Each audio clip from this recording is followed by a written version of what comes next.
So, welcome to Authors Radio, amplifying voices, inspiring the world. I'm your host, Alva Mireles, and I'm absolutely delighted to welcome today's guest, Art Williams, the author of the book titled Turning Points. We're here to celebrate your creativity and explore the world you crafted in this book. Art Williams, thank you so much for joining us. Thank you very much. It's always great to get a round of applause before I say anything. Yeah. And let's start with a simple but important question. Who is Art William and beyond the author? Well, my business background is in advertising and marketing, and I worked for newspapers and other publishers, and I also ran my own advertising agency. And the last 15 years of my business before I retired, I was working for a large national direct mail firm. So I worked with a lot of clients and advised them on business strategy and administration from a university here in North Carolina. So I was able to use that information to help the retailers that I worked with in furniture stores and car dealerships and franchises like Domino's Pizza and those places to plan the strategies and where they should advertise and how they should do it. And we had about 800 people in our company, and that included 25 artists who designed the direct mail ads that you see in your mailbox. You don't That's see them in Canada, but in North Carolina and around the United States, people receive that mail. So it was fun to be an account executive, and I like working with companies at the executive level. And I worked with about 1,000 companies over the 50-year career. and what led you to start writing Turning Points? What was there a moment where you knew this was the story you want to tell? I started as part of my retirement, I decided to try some short story writing, and there was a local group of short story writers, maybe 5 or 6 people, who gathered at a local grocery store in a community room. We could join there free, and we would write a story or a short story every month and email it to our other members, and then come into the meeting and critique the short stories and talk about writing. And then in 2022, I started managing that meeting and running it.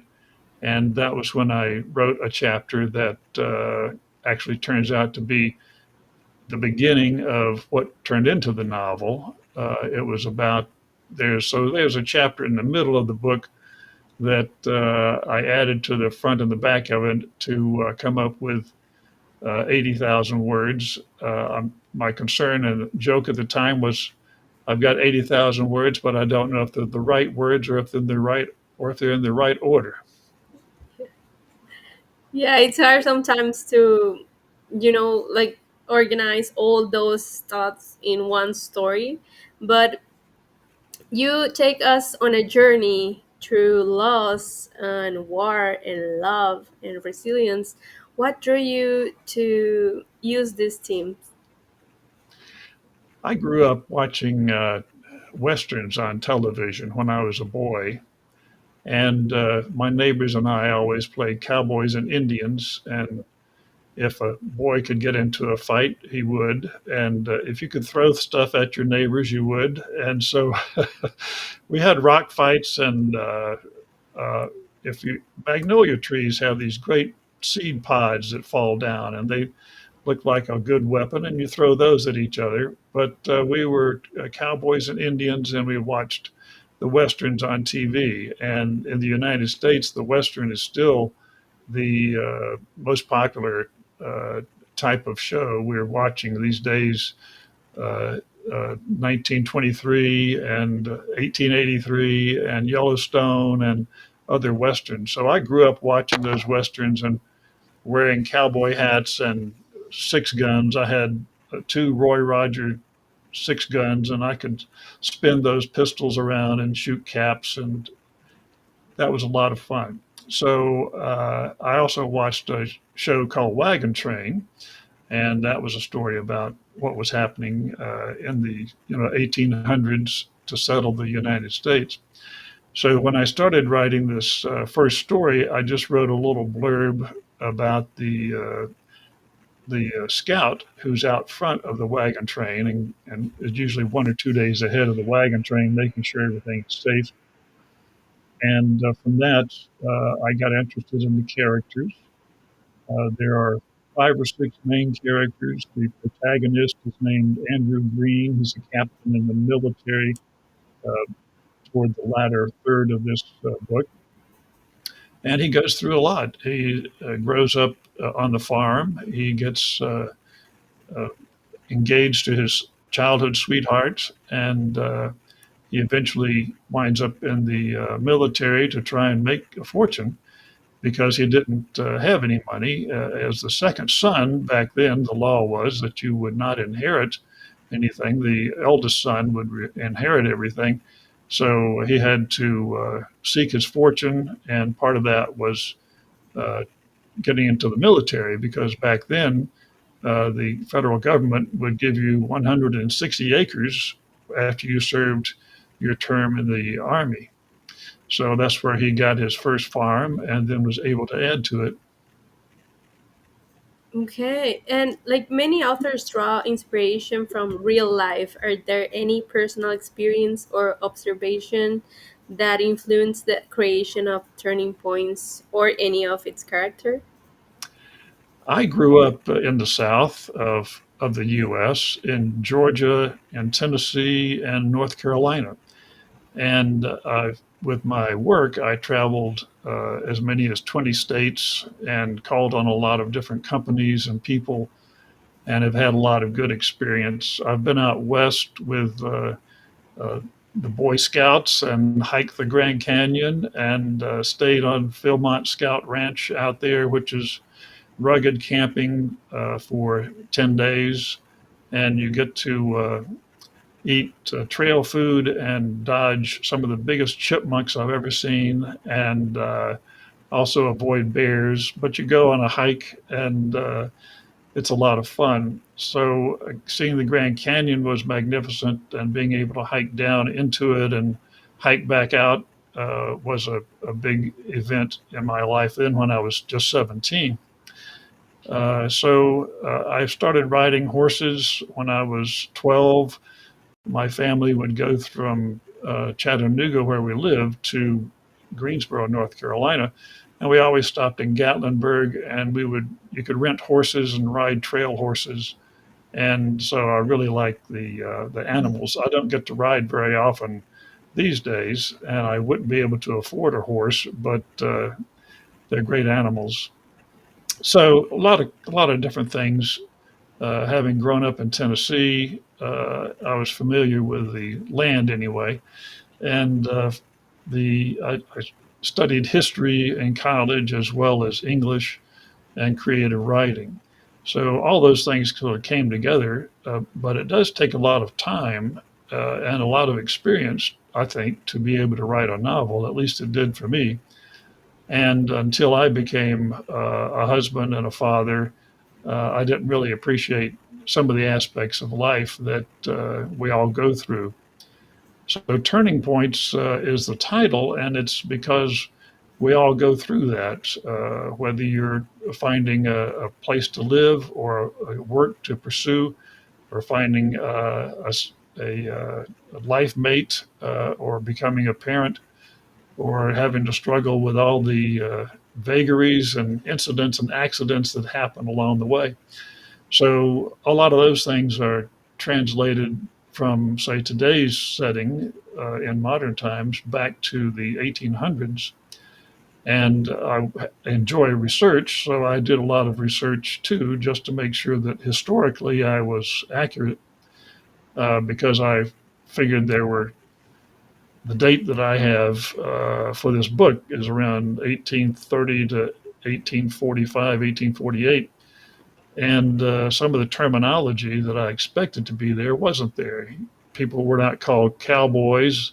There was nothing called chuck wagon. There were a lot of other things that I thought I could do, but after I researched it, I found out that there was those things were not called that at that time. Um, I have a short scene in there where somebody receives long underwear, and I thought you could call it uh, long johns, but long underwear for men wasn't called long johns until 20 years later. So I had to rewrite some of those things. So it's a lot of fun to go through that and find out what really happened and hopefully get it all straight. And like in the book, there's a shift from war and heartbreak to this hopeful journey west. What does that transition represent for Andrew? What does the going through war and all that? Fortunately, I didn't serve in the military, but my father was in World War II, and I have a lot of friends who served in Vietnam and relatives, nephews who served in Iraq and Afghanistan. And so I'm certainly familiar with war somewhat. I'm glad I never served in it because it's a terrible thing. The United States has been at war almost 95% of the time that we've been in existence.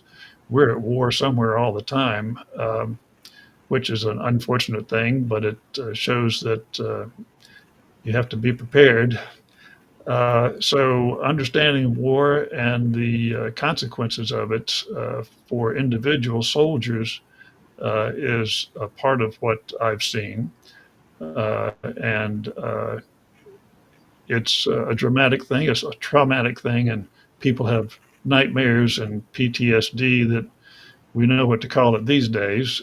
But back in the 1800s, it may have wasn't even called shell shock back then because you didn't have shells. So understanding what's going on there was a part of the nightmares that Andrew Green undergoes, and also he had some personal losses in life that were nightmares as well. I see you shaking your head. I think you must have read a lot of this book. A little bit, a little bit. I did my research. I read a little bit of the book, and it's like, those stories for me are also very interesting. These Western stories, because there's a lot of story in the back. There's not only a war. There's like a family. There's more persons involved, and that's why there's we don't see or we don't think about the full picture. Yeah, I think that a lot of the stories these days and in the past that we like are about relationships, whether it's Cleopatra or and Mark Antony, or it's other more recent stories. And that's why the relationships that are formed in turning points are important. I think people can relate to that and think about your own experience in finding love and finding out about yourself and determining your own destiny, or some people feel like destiny is predetermined. So there's I have a character in there named Preacher Crawford who's organized this wagon train, and he's leading the congregation that out west where they hope to form a new church once they get to Oregon. So it's not a disparate group. They all know each other pretty well.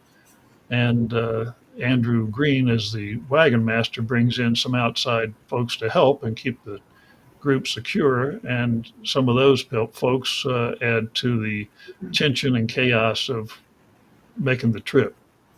So I've really enjoyed writing it, and I'm working on a sequel now, and I've got some book signings coming up, and those will be fun. And it took about 2 years to write the book because it wasn't a full time thing for me, and then it took a year to go through the publishing process to work with the editors and the cover designer, and it's a lot of fun to do that kind of thing. And did you face any challenge in the process of writing, besides of like those kind of challenges like creativity, the finding the publisher, the marketing? One of the things that is unique for me, I think, is that I once I had the manuscript written, I joined this group of authors that were experienced, and some of them have written 30 or 40 books already. And one of them is a mentor of mine. Her name, or writing pen name, is Agnes Alexander, and she writes historical fiction as well. And she said she'd be glad to read the manuscript. So when she read it, she recommended it to her publisher, which is Wings E-Press out in Kansas, and they sent me a letter, an email that said, "Congratulations, we're glad to offer you the opportunity to get published with us." So the journey that a lot of authors go on, which could take 30 or 40 rejections before they find a publisher, skipped all that because I had that wonderful connection with a mentor, and she and the other authors in this group have been very helpful to help me understand the process. And it's an education to go through learning how to not just write something, but to get it through a publisher. And I think a lot of authors these days are looking for, would be glad to use a traditional publisher, but they're also doing a lot of research on self publishing. And I think that that may be the route for future books. And like, what has been the most rewarding aspect of being an author so far? You know, I think getting feedback from people who have read the book. I have several relatives and friends who have already gotten the book and read it. And my sister, who's a little bit older than me, though she says she's younger than me now, but she used to be my older sister. She says that she was called me when she read it. She taught English and has a couple of master's degrees and taught English second language and has written a few books of her own that are nonfiction. But she's not one to write creative fiction, she said. But she saw some layers of psychological aspects to this book, and I think she saw some depth in the writing that, depending upon what age you are, what your own experience is, and the way you relate to the story and the characters, this the story can capture your interest in either history or in a romance aspect to it or in the Western aspect of it. So it's a nice blend of those three genres. And finally, where can people follow your work, find you, connect with you, buy your book? I have a website called artwilliams3.com, and they can buy the books not on that website but through Amazon and through Draft to Digital and through Apple. Let's see, and Barnes and Nobles. I think with Barnes and Nobles, you may need to ask the manager for it, and then they can order it through Ingram, which is a international distribution company. And Apple has it, and Kobo Books. But I would say that Amazon is probably the number one place to start from, and they can get an ebook or the paperback.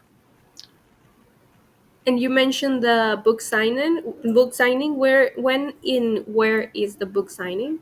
In Greensboro, North Carolina, there's a bookstore called Scuppernine Books in downtown Greensboro. And on July 10, I'm going to do a book signing there from 6 p.m. until 7 p.m. And then on Saturday, July 26th, in Kernersville, North Carolina, I'll have a book signing at a place called Birdhouse Books, which is in Kernersville, and that'll be from noon until 2. So 2 hours of a chance to talk with readers and talk about the book and about my writing experience and about their experience as writers too. I was surprised at the number of people who've contacted me have interest in writing their own stories, and they want some information. So I'm glad to share all that with them. Yeah, because sometimes you forget, but you are like an inspiration for those ones who are thinking on start writing, and you're the patient that you put on your books. It's something that gives them encourage to start. So thank you, Arthur. You want to say something? I was just going to say that there's a very small percentage of people who want to write a novel that actually write it. It's something like 1%. And so after you do it, you realize this may be more of a hobby than a way to get financially rewarded. Yeah, because I bet that it's not easy to write a novel, right? And you mentioned that you are writing probably a second book. I am writing a sequel that picks up with some of the major characters from Turning Points and what happens after they get to Oregon and how they set up their own lives there. And as with all novels, there are complications and incidents and accidents that need to be addressed, and dangers and excitement. And it'll be a good book. Right now, I'm trying to finish up with these book signings, and then I'm about halfway through this sequel, and I've got some ideas of how to create some interest in it, and it's coming along nicely. So that should be out in the fall. Awesome, and I hope I can see you here again with your book, the new one. And it has been a pleasure, Arthur, having you on Authors Radio. Thank you for giving us a glimpse into your work and sharing your passion. And listeners, be sure to check his book. Thank you for tuning in to Authors Radio, amplifying voices, inspiring the world. Join me next time for another inspiring conversation. In the meantime, happy listening. Thanks so much.